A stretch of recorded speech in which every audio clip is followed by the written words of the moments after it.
what you're going through keeps trying to cause you to be emotionally unstable. Anybody went through something difficult and this thing keep trying to make you get mad, trying to make you get angry. Oh, come on here, trying to make you hit somebody that ain't got nothing to do with what you go. See them emotions, you trying to get, come on, act like you ain't ever went off on somebody. And the person was like, what did I? It's like folk in a drowning boat. The water keep getting in the boat. Instead of somebody trying to grab a bucket and get the water out, a person will turn on you and blame you for the boat sinking. And you looking like, look, I'm in the boat with you. But when your emotions, when you can't get control of your emotions, you up and down. Sometimes things can challenge you financially. Things are tight. And sometimes things get tight at the house when you don't need them to be tight. I need things to loosen up right now, but they tight. You ever had a tight month and it was a lot to do that month, yet when you look at what was expected to come in versus what needed to go out, things were tight, and that was challenging. It's so challenging that sometimes as a family, everybody has to get together. Everybody got to be on the same page. I mean, it's so tight this month that I don't need you on the west side writing a check for $30. I'm on the east side writing a check for $60. And come on, it gets so tight sometimes. So somebody don't know what I'm talking about. Somebody, if you know what I'm talking about, just tap somebody, just tell them, say, I know about a challenging moment now. I know about difficult moments now. I know I ain't the preacher, but I can preach that right now. I can preach that for 5 minutes. I know about difficulties. Come on. Hold on. So sometimes dealing with folk in your own family. Difficult, yeah. She my sister, but she difficult to deal with. Yeah. Oh, come on, somebody. Sometimes dealing with folk in your own church can be. If you ain't careful, somebody will run you up out of your own church. Sometimes it's difficult to deal with one another. Husband and wife love each other. That's my boo today. But then sometimes your boo is difficult deal with. Don't you act like that, because every one of us has a moment or two where we are difficult to deal with. You got to make it through the night. You got to make it through the night. You got to have something in you that though it's night, I refuse to die right here. It's difficult, but I refuse to quit.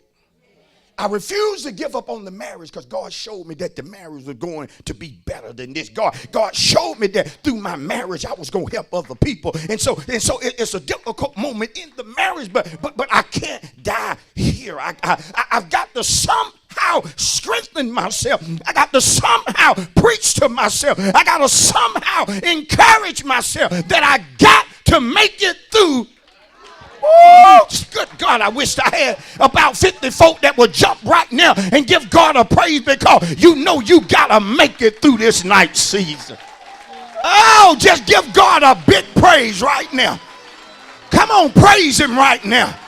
Let him know, Lord, I'm receiving right now that I got to make it through the...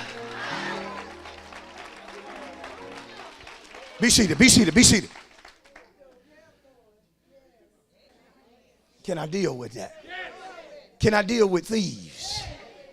According to John 10:10, Jesus said, the thief cometh not, but for to steal, kill, and what? Destroy. I got to reveal to you the mindset of the thief. The mindset of the thief is, let me catch the victim idle. Let me come when they're not doing what they should be doing. Let me come and steal. Let me come and kill. Let me come and destroy while they are idle.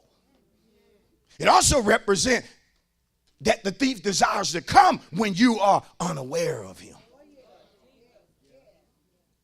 Because let's be honest, if we knew tonight that a thief was going to break in our house at 12 midnight, most of us ain't going to sleep. Now, some of you going to make sure you ain't there so the thief can come on in and get what he wants. But some of us going to be wild. We going to set the alarm for 11:30. You see what I'm saying? Now, if it's me, I'm going to get up with two things in my hand. No, come on, somebody. I'm going to have a ball of oil in my left hand. And I'm going to have a Glock 9 in my right hand. Oh, God. One or the other one going to move you back. But look, this is what I want you to miss. I'm going to be prepared. Because you told me you was coming. But tell you that we don't live in that type world. Most thieves will not tell you when they're coming. That's what makes them a thief.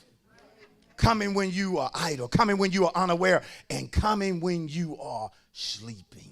And you know some of us are sitting up in church, hearing a good word week in and week out, but you are asleep in that you are spiritually unconscious.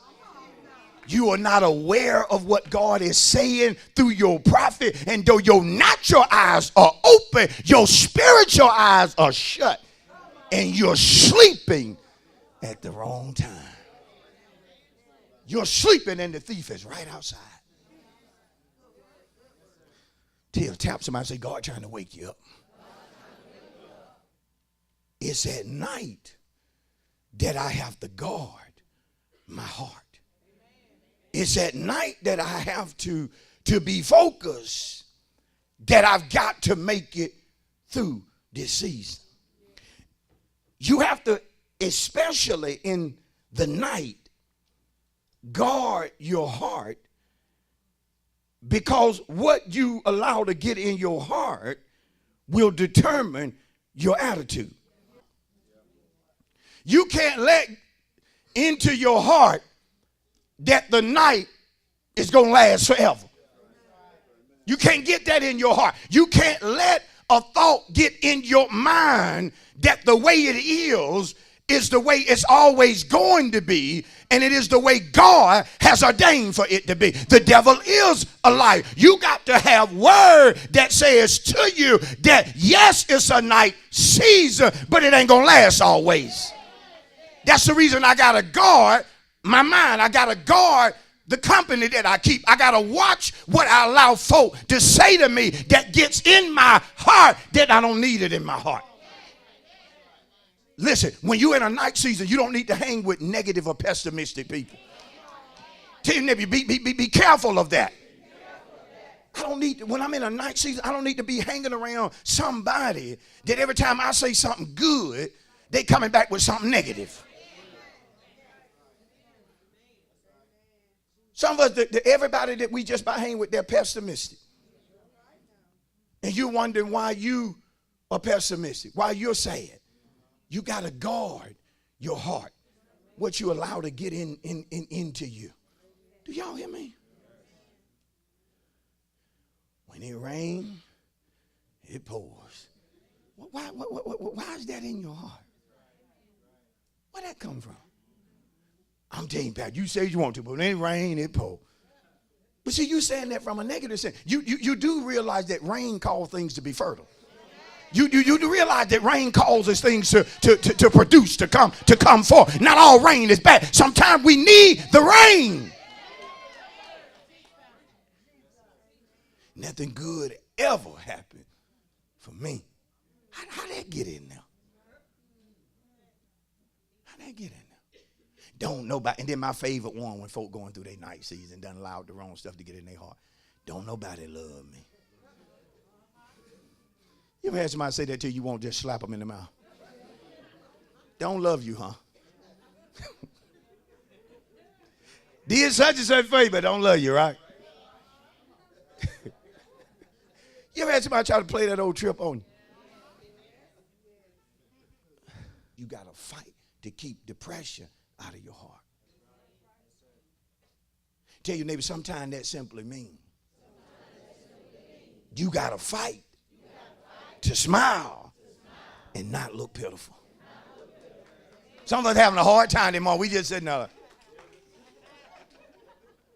Sometimes that's the fight. Sometimes the fight is as simple as I'm going to smile today. Just that simple. Well, Pastor, I want to do something great. Wait, just do that one thing. Just smile. Because how many will be honest, when you get to going through difficult time, that sometimes depression tries to knock at the door of your heart, the door of your mind. And if you let it in, it's going to change you for the worse. So see, it's in the night. See, if I'm going to make it through the night, one thing I got to do is fight off being depressed. Come on. I got to fight. I got to be doing something to fight depression. Depression is trying to get a hold to my mind, but I got to do something that's going to fight depression and going to back it back when it keeps trying to barge its way into my heart. Sometimes you got to stop wherever you are and give God a good praise based upon what he's done in time past and encourage yourself with a praise that if he did it the last, he'll do it. Tell your neighbor, if God did it before, he'll do it again. Do you realize you can beat depression back with that thought?